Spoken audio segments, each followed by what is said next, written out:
L'église était déjà fragilisée et fermée depuis 2014. La tempête Miguel vient d'aggraver la situation en faisant s'effondrer une partie du toit.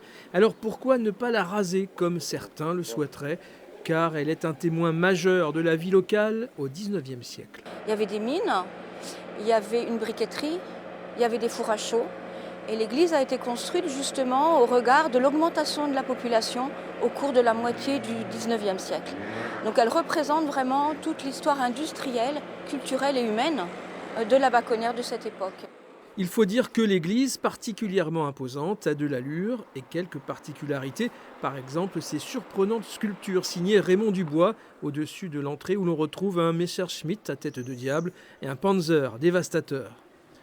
À la suite d'un vœu qui a été fait par les habitants de la commune à la fin de la Deuxième Guerre mondiale, en disant qu'effectivement, si les bombardements évitaient la Baconnière, il ferait un don de ce tympan.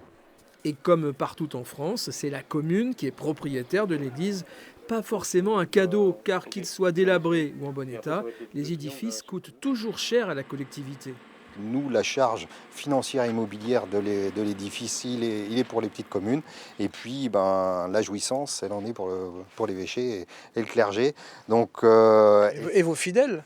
et les fidèles, même s'ils sont un petit peu moins nombreux sur la commune, et c'est là tout le débat depuis des années.